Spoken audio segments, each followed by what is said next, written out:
Welcome back to another episode of the Pax What She Said podcast. I'm one of your co-hosts, Maggie Loney, joined as always by Perri Goldstein. The podcast is now called We Are Crabby because we don't want to talk about this anymore. And here we are talking about this again. Perri, the Packers are 6-8, in control of their own destiny somehow still. I don't want to talk about the playoffs.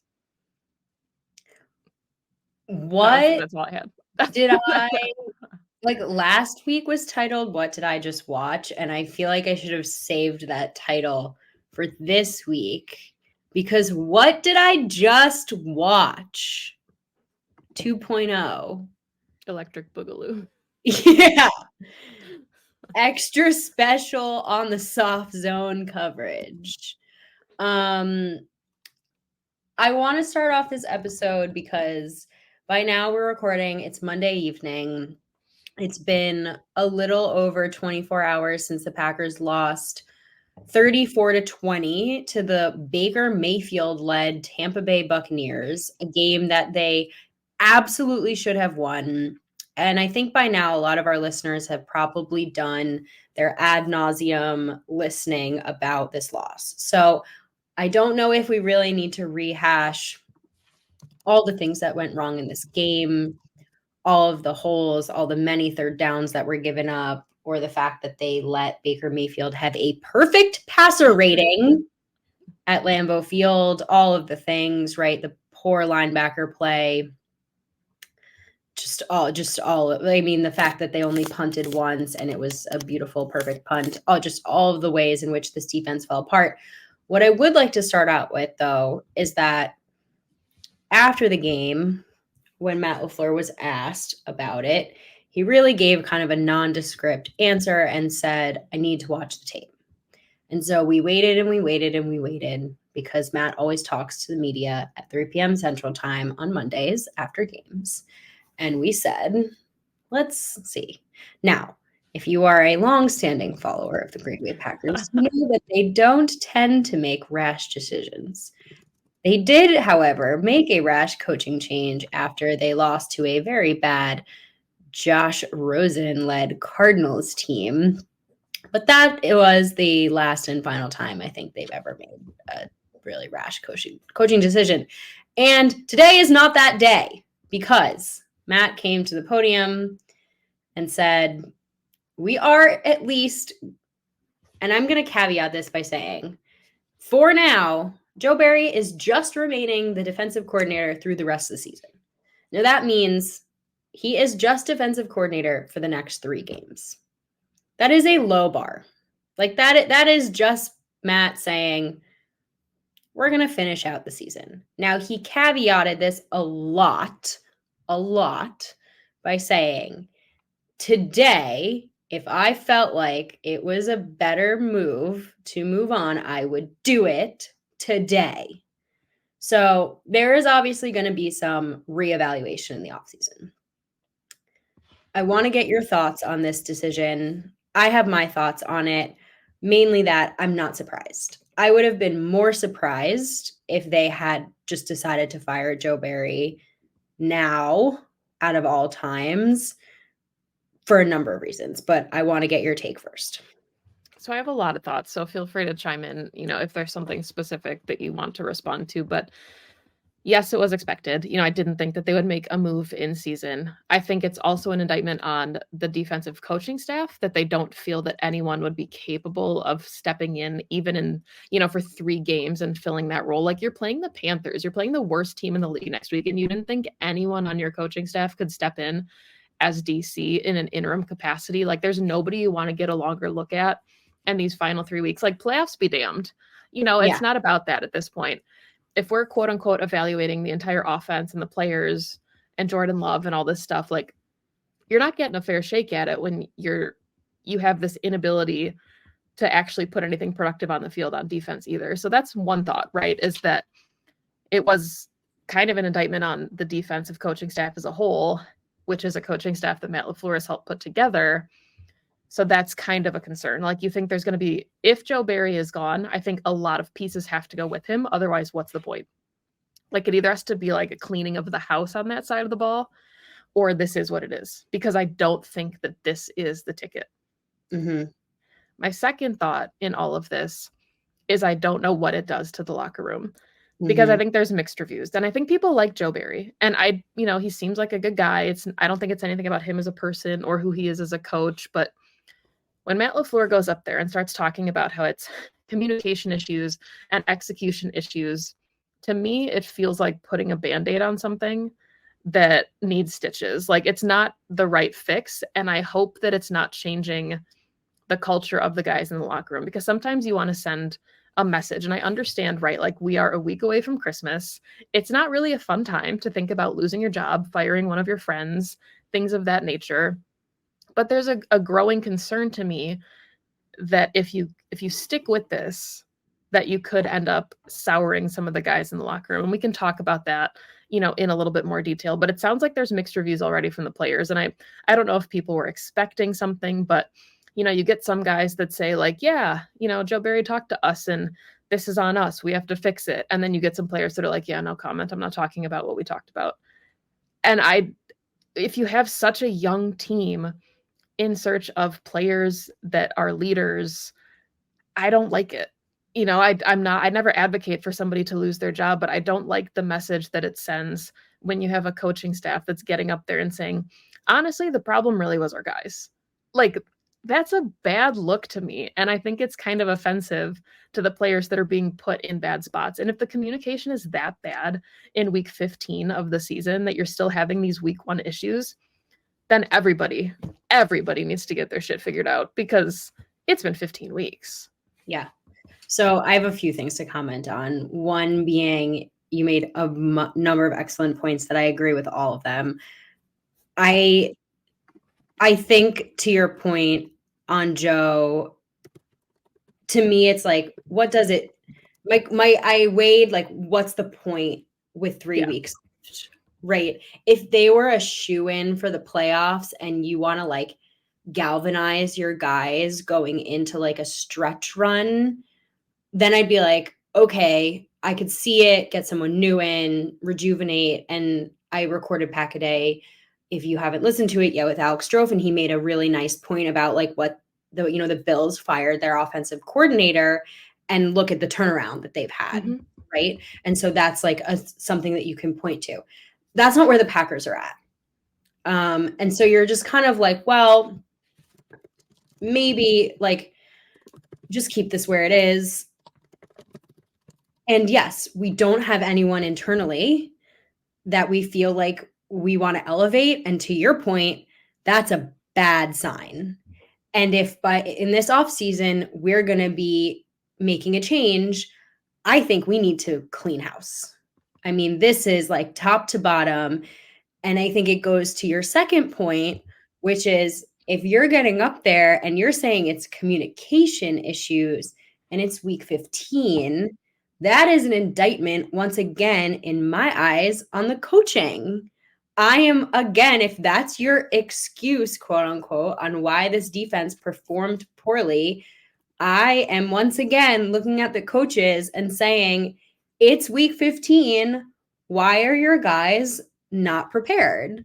Yeah. Why are your guys not communicating properly? Like, I, again, am not looking at these players.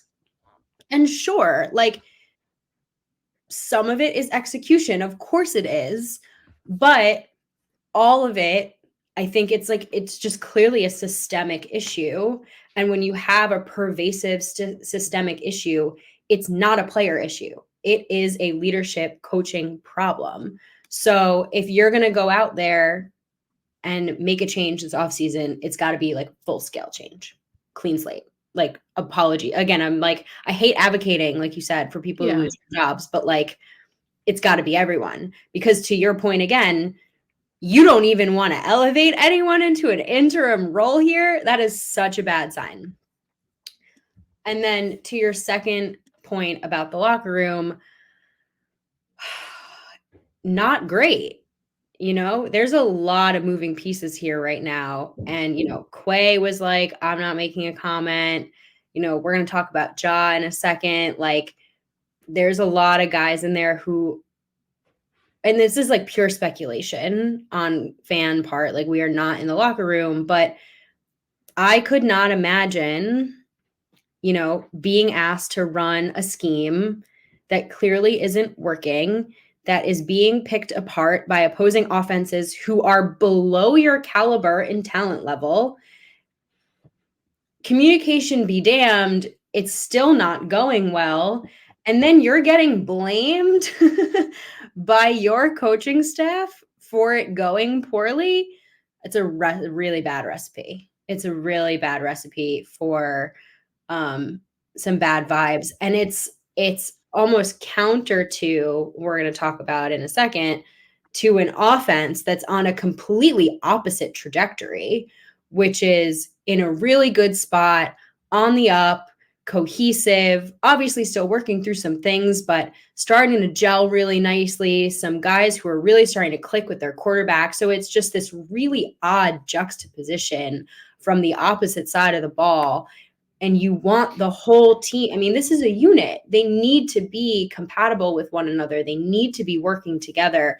And again, this is speculation, and I'm not going to put words in the players' mouths, but if I'm a defender, and I'm Kenny Clark or I'm Rashawn Gary, or at least the guys on the front who play their asses off in this game, and the front did everything possible, to try to stop Baker. And I think if the front didn't get home in this game, it was game over. And I'm saying I just played my tail off, and I'm trying to keep this at least close so that my young quarterback can go and try to win games. I'm doing everything possible, and it's just not good enough. It's just not good enough. I don't know what else I'm supposed to do here.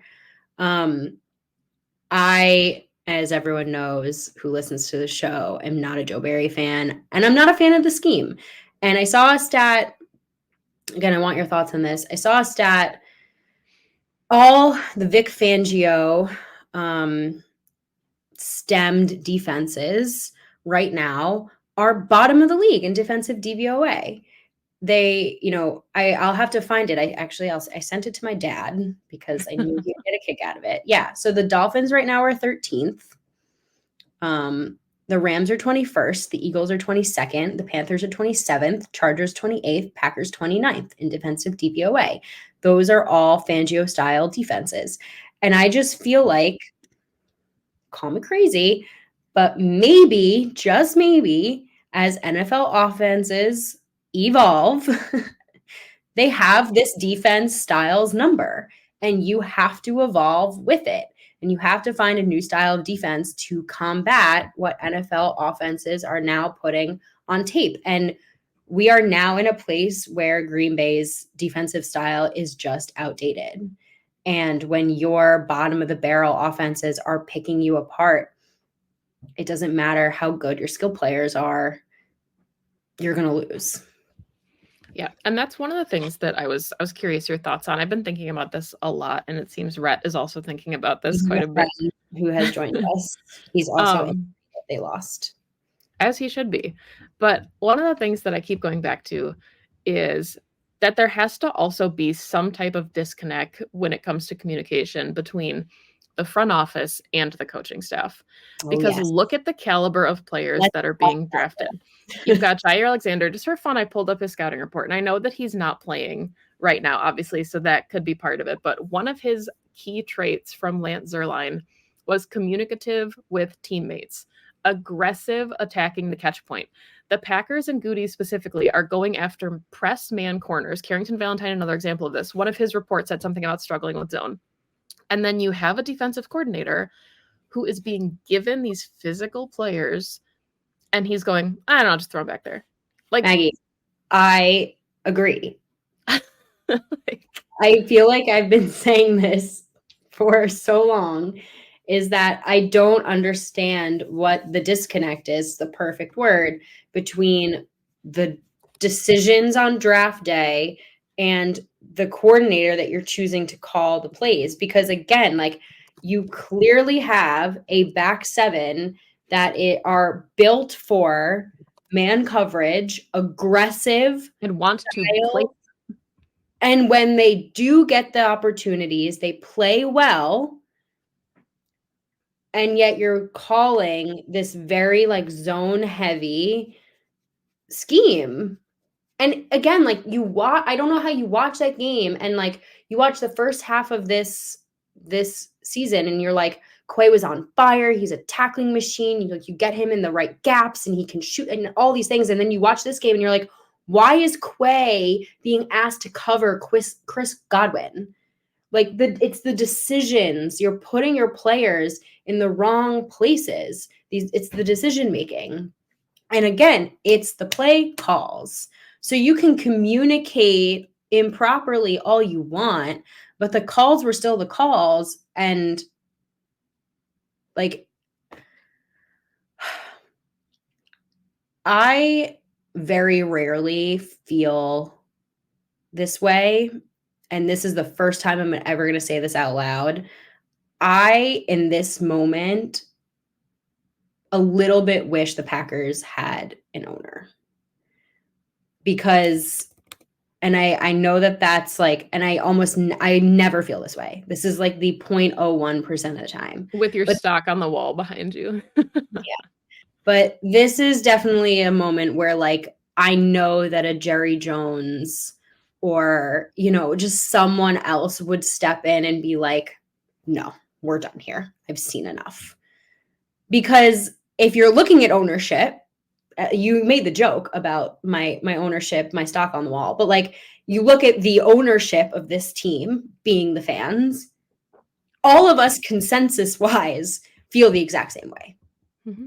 I think everyone does. Mm-hmm. So again, like I would love to be in the building and actually really hear how everybody feels, because you're not going to go up there as Matt LaFleur and say, hey guys, don't worry.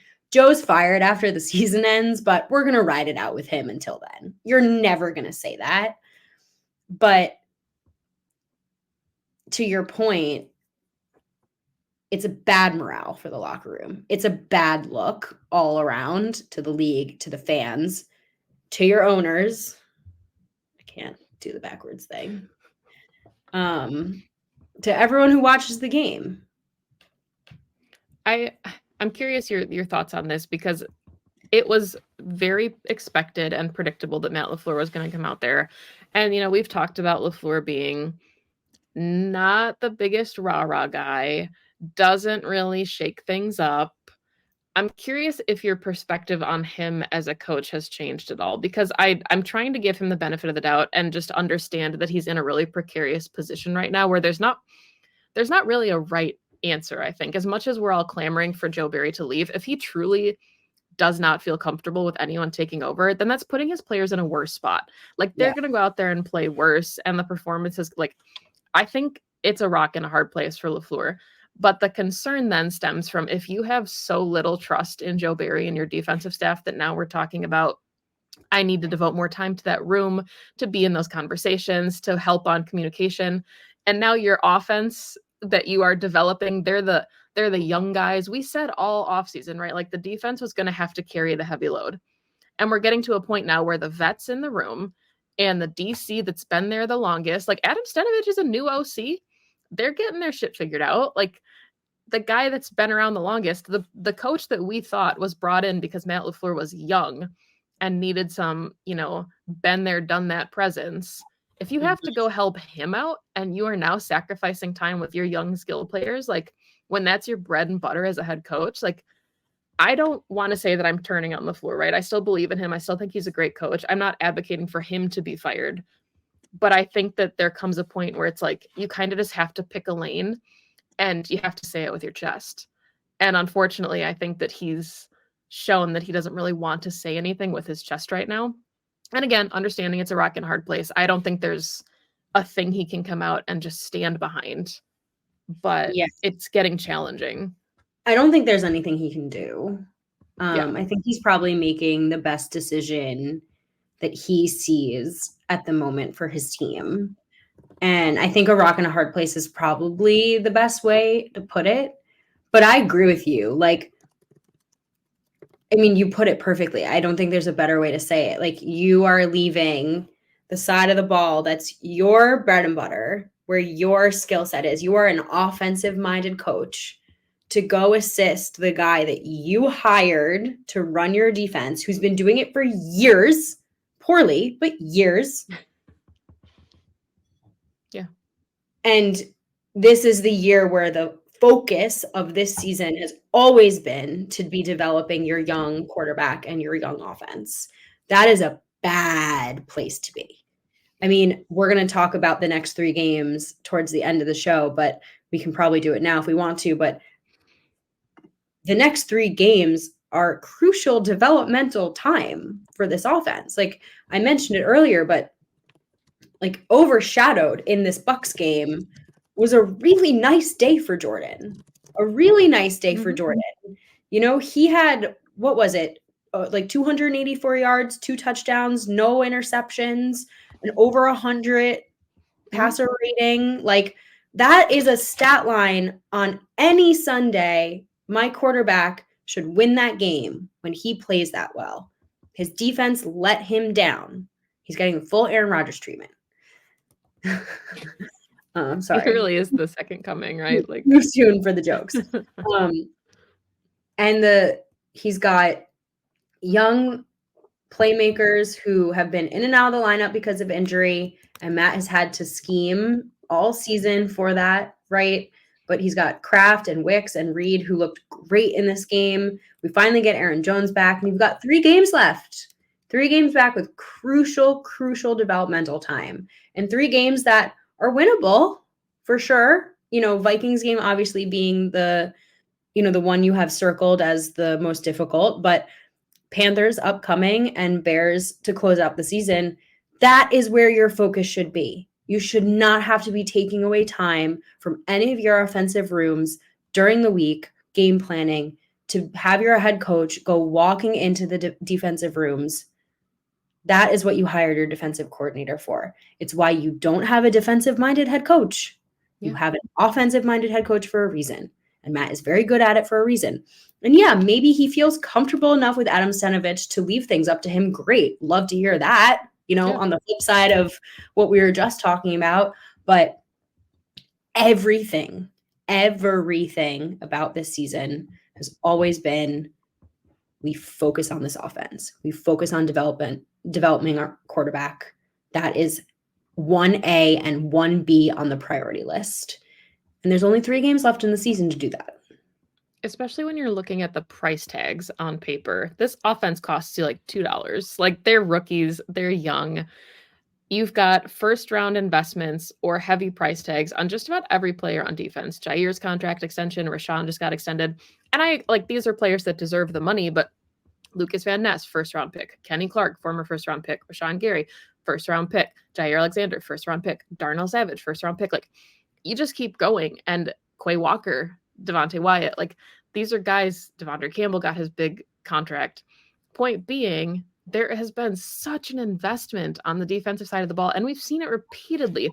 And we joke about it with Aaron Rodgers on draft night too. Like there was no way, like you could just, Sharpie in that the Packers were not going to take a receiver in the first round. Like you knew it was going to be a player on the defensive side of the ball. And what has that investment gotten them?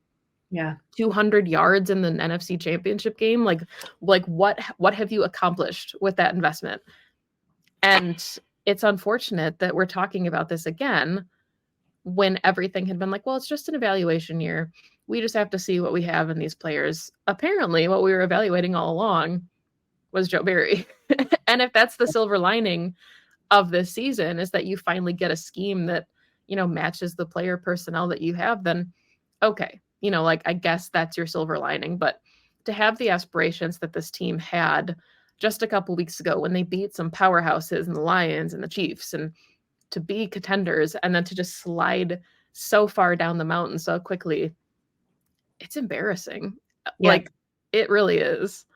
I'm with you. Like, again, it's hard to look at this season and be like upset that they're going to miss the playoffs or and they still might not, or upset of where they're at because we had like lower expectations. But to look at this, where this offense is at and look at some of the things that like they've been able to do and think about all like the crucial opportunities that they could potentially be missing out on because of the defense.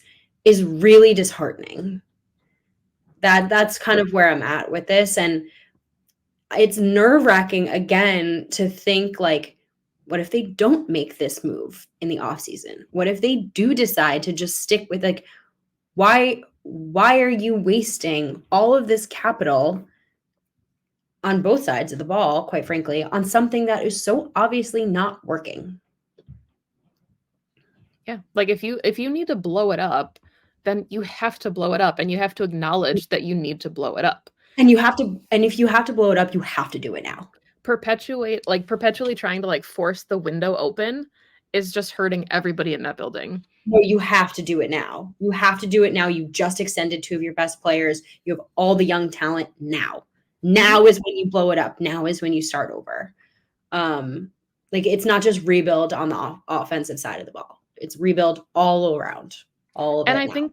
I think if the Packers make the right choices in the offseason, they very much can be contenders, right? Like we're talking about potentially being a DC away from being a very competitive playoff team with a second year of this offense, a second year of Jordan Love as a starter. Like there is so much to like. So I understand the decision to not blow it up because I believed in Goody in the front office. And I think that they had a fair assessment to say, no, we're closer than people might think we are going into the season. I mean, you and I had them at like 10-7, 9-8, like still achievable potentially. The playoffs were always going to be the icing on the cake as far as, what this season could be. But if they just continue to perpetuate the cycle, and it's what we saw at the end of Mike Pettine's tenure, then you brought in Joe Barry, and I was like, oh, we're doing the same thing again. Like I've seen this movie before. So unless we like put on a different movie, like a different genre, if we just see like part 3 of this, it's going to be so disheartening. And I think that's when you question Matt LaFleur. Well, that's my thing too, is that, and that's why I mentioned the Vic Fangio stats earlier, is that you brought in like, that meme where it's like these two pictures are the same thing. It's like that's Pettine and Barry. You brought in someone who runs the same exact thing as the guy you just fired because you fired him because it wasn't working. It's like, please, dear God, please bring in someone who runs something different. I mean, anything. It's the same thing over and over. It's the same issues from the last guy. And as everyone's lumping in Dom Capers to this, and it's a little unfortunate to me because like at least Dom won a Super Bowl. Dom's defense was elite at one point. Like Dom won a Super Bowl in a time where his defense was elite. He had like one of the best defenders to ever do it, too, at least, to like a future Hall of Famer and, Clay Matthews. And at a time where the scheme that he was calling was also like at its height. Mm-hmm. We're still calling a Dom Capers scheme like a decade later. It's time to move on. This no longer works.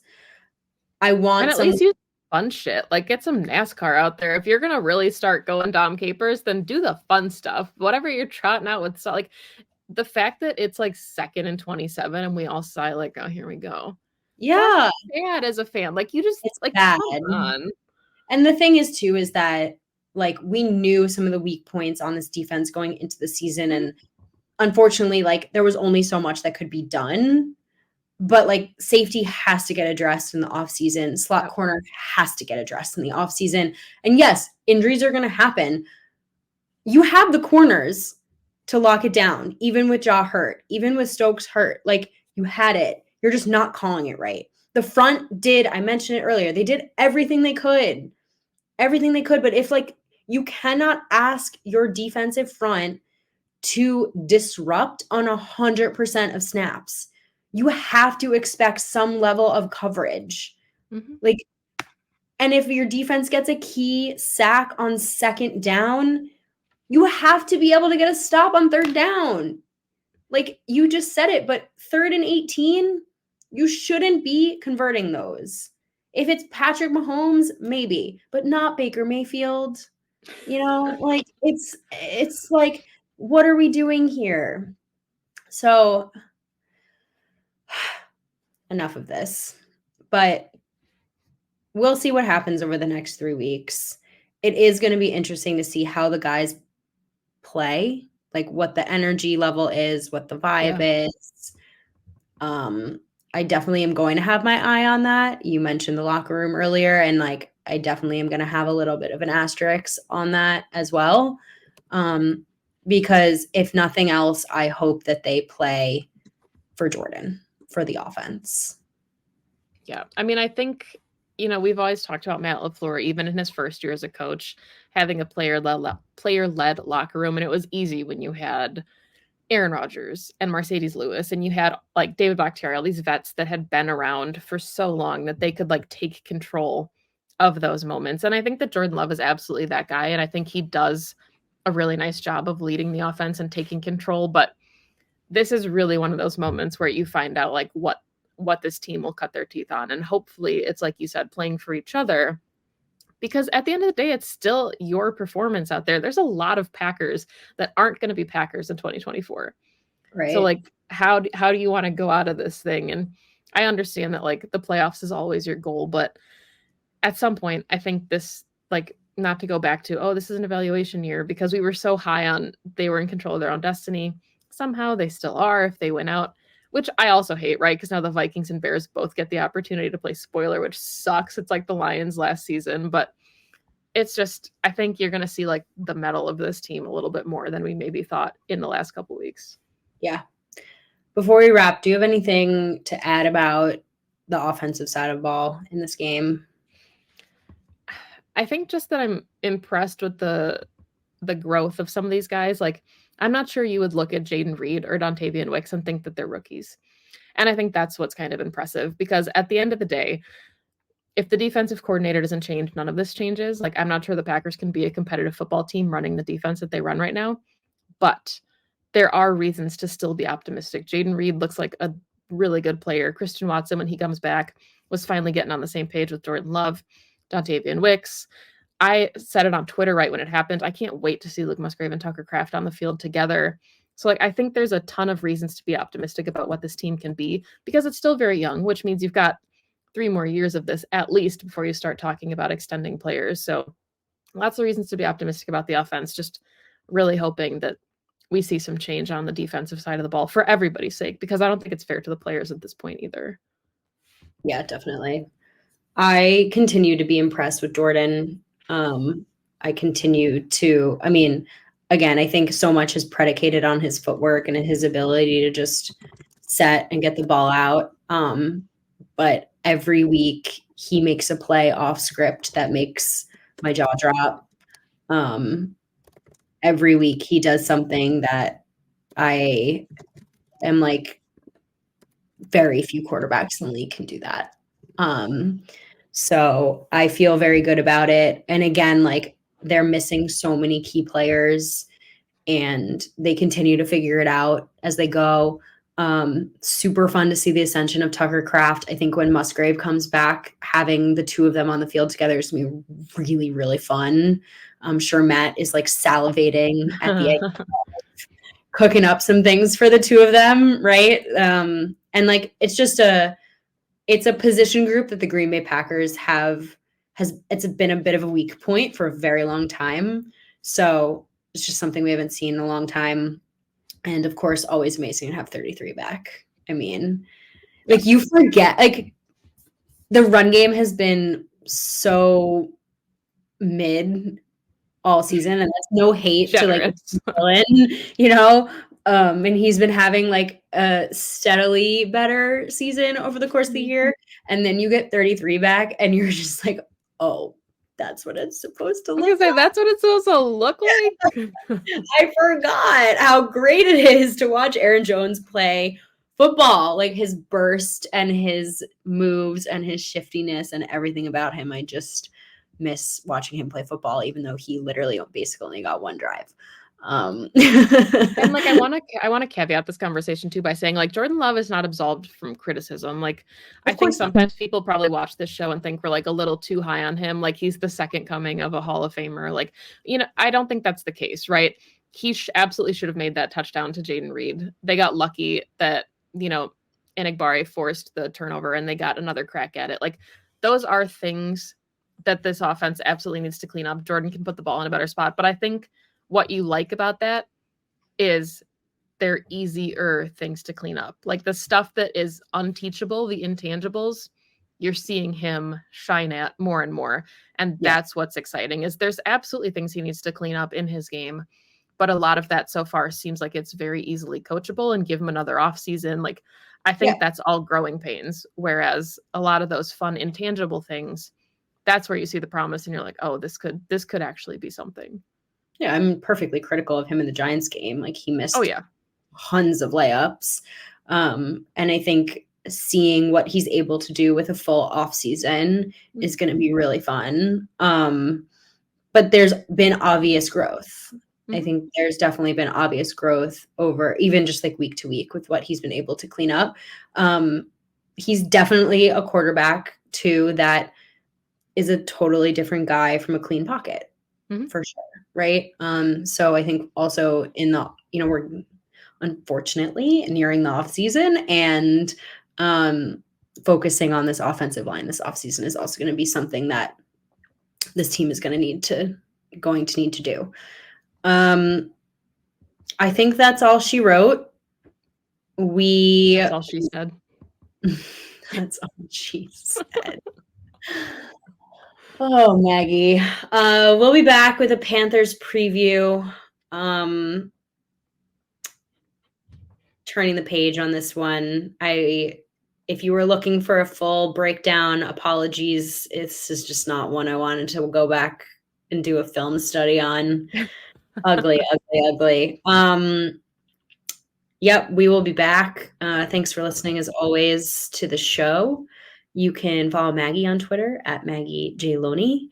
You can follow me on Twitter at Perri_Goldstein. Please follow the podcast at PWSS Podcast. You can find us on YouTube, Pax What She Said.